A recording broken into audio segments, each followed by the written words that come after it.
This is a movement that is going to go quite fast in order to get the control of especially the passage work in sixteenths, which will be quite presto, quite quick. You have to be able to shape those beautiful streams of sixteenths well in slow motion, because if you do a back tempo and you have that control, then you can start inching it up and preserve the image, the internal sound image, and the physical intertwined sense along with the sound. How did I produce it? Will allow you to go forward and grow the piece, because you always want to grow your music forward. Now, when I see 3/8 time, I do not think of 3 distinct beats, especially when I know that what's coming up in my practicing will be an advanced tempo in 3/8. 3/8 time, when played quickly, is to give you a sense of feeling in one. I'll just give you an example of that, and then we'll back up into the practicing. So this figure here, the very beginning, you're feeling 1 beat per measure, and that allows you to springboard into each measure, such as this. 1, there.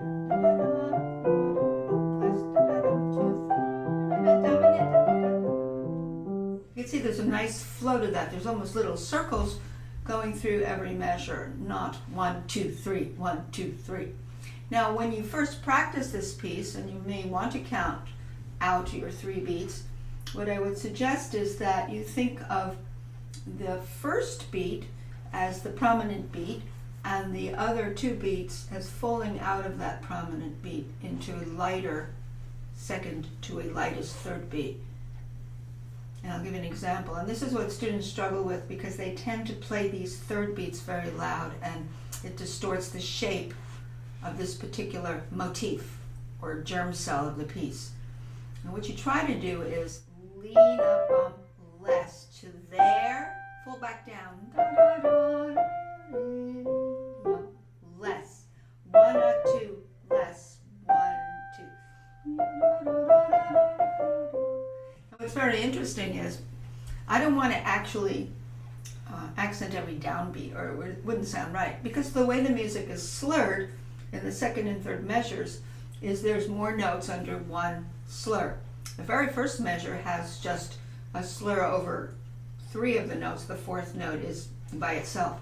And here's where I feel the 1 of the first measure. 1, 1, 1. You can see that that thumb is a feather finger, and it goes a little bit forward so it doesn't fall down hard. That's where the wrist helps cushion the fall of music. Up there. Now here's a longer bunch of notes under one, so to speak, umbrella slur. You could say all of that is 1 second idea of the first idea. That to me is the germ cell of the whole piece in terms of its basic idea. Right there, 1, 2, 3, those 4 measures. Those 4 measures are very important, and how you execute those 4 measures is going to affect the rest of the piece, how it germinates and how it develops out of that. Now on the left hand, you have a set of broken chords. Now what the pitfall of that is for most people, or the propensity of a lot of students, or the vulnerability, is for them to hammer out the broken chord sequences so that they don't roll. Number two vulnerability is that the balance is off and that the left-hand broken chords tend to overshadow this delightful melody above. So you have to be careful how you execute broken chord figures in terms of their contour, which is rolling into them like this.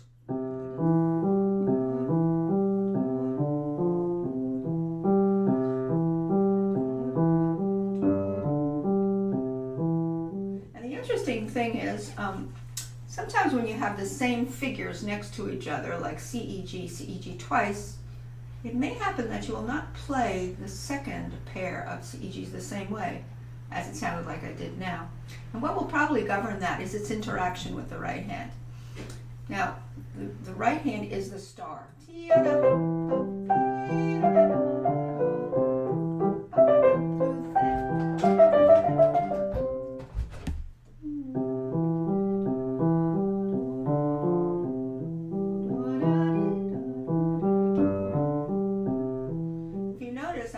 That a little differently this time because I was thinking of harmony as running through this. So I'm thinking tonic, dominant against tonic, back to tonic, less, lean, dominant, less tonic. So that's going to affect the interaction of the hands as well.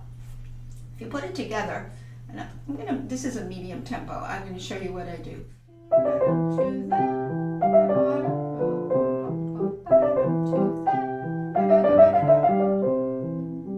So I leaned on the dominant for sure. When I had the clash here in the harmony, upstairs really tells us it's a G7 chord with a clashing C. Clashing C, but it resolves into the dominant. Passing clash. So you could say to yourself, you really have a dominant with a clashing C on that dominant that doesn't belong to the dominant. Dominant would be, you have a piece of the dominant here. Some say it would be a diminished chord. I call it a dominant. I hear it as a dominant with a clashing C that doesn't belong. And that makes it more interesting than if he kept pumping out C, E, G, C, E, G, and then he went to a G, D, G, dominant under it. He wants a little bit of a dissonant kind of tension that goes through that, but it goes so quickly that you hardly notice it, but you could shape it in a way that the dissonance quickly dispels into the major harmony that's above. And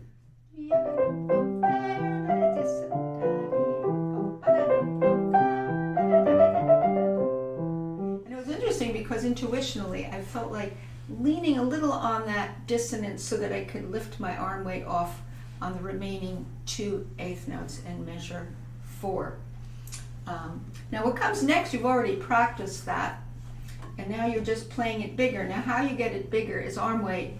You still use the same wrist rolls and relaxed arms that imbued the first few measures, but now it's forte, so you just need more arm weight. You're still balancing more toward the right hand, rolling the left hand.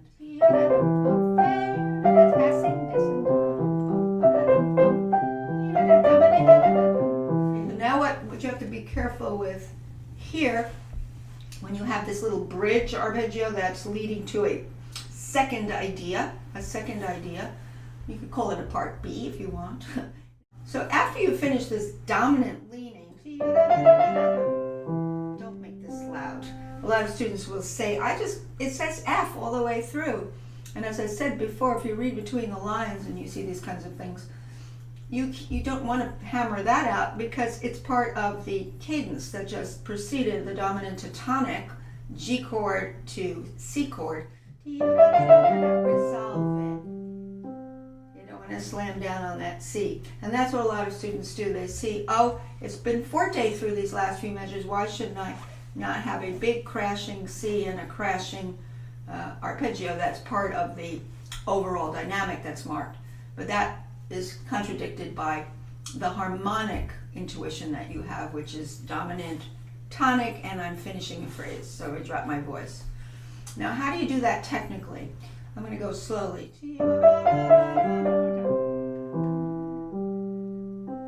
I use some rotation here. Now here, I have a wrist roll. If I want to be louder, Use those wrist rolls. Rolling forward and fold down. See, that's a wrist roll. And this is a rotation, as opposed to if I played each note with a digitized finger impulse. I wouldn't have a musical continuity of a bridge leading to the second theme. It's a little bridge, I would call it. Now we're going right into the second theme, which borrows the motif of the rhythm of the beginning. The rhythm was 2/16, 8th, 8th, which was less here, less. He takes a piece of that when he does this. So, light third beat. If I were playing this really quickly in the tempo of the piece, that would become 1 beat per measure. 1, 1, 1, 1. Makes no sense to go 1, 2, 3, 1, 2, 3, because you can see that will just box you into very vertical kinds of results, which you don't want. You always want this nice horizontal flow through this. With staccato, you have horizontal flow just as much as through legato. So you come out of here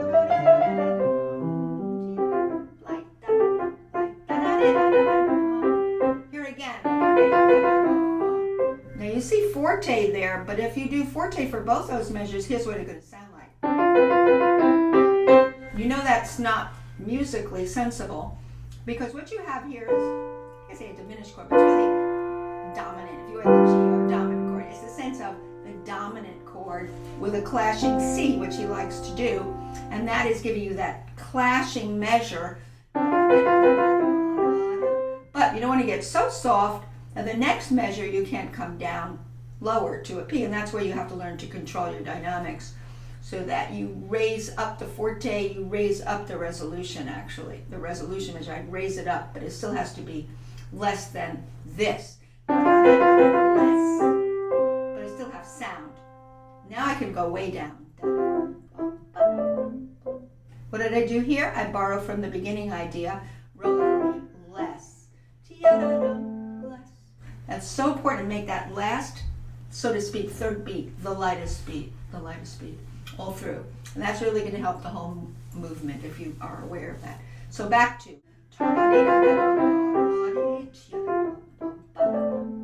Now you go back to your big sound, which is, he's now modulating here. He's going to put an F sharp in here and go to a secondary dominant to G major. Now this is a very forte little section, but you don't want to fold down hard on what is a contoured scale here. And here's the wrist roll again, slow-mo.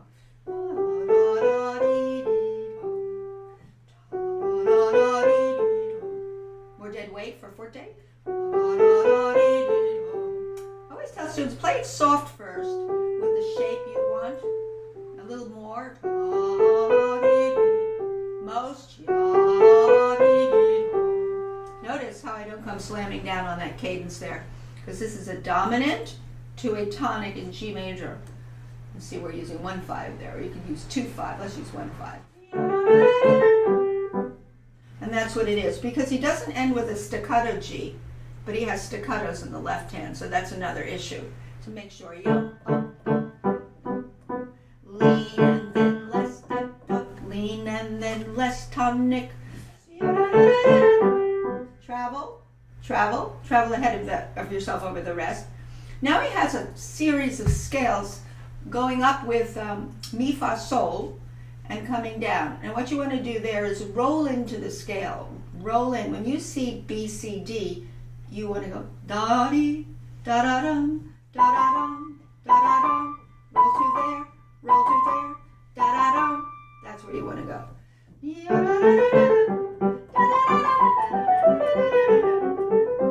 I did something very interesting there. I didn't do. Maybe that's just too much.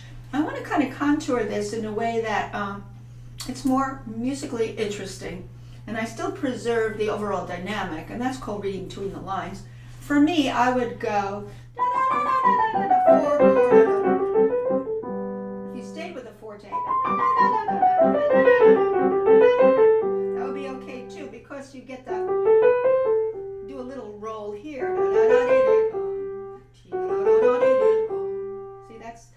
sort of shaping within a long line so that everything doesn't sound frenetically the same kind of sound. And you get contours within phrases that should be fleshed out.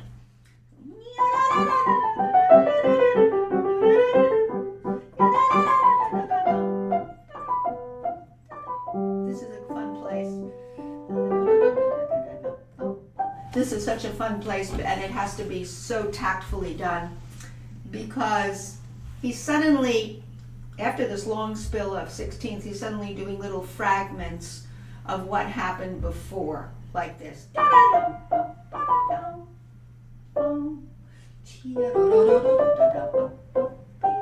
You have to do that very tastefully. Now, some people get slower. I would not get slower there as much as using dynamic contrast to fold down with each of those sequential.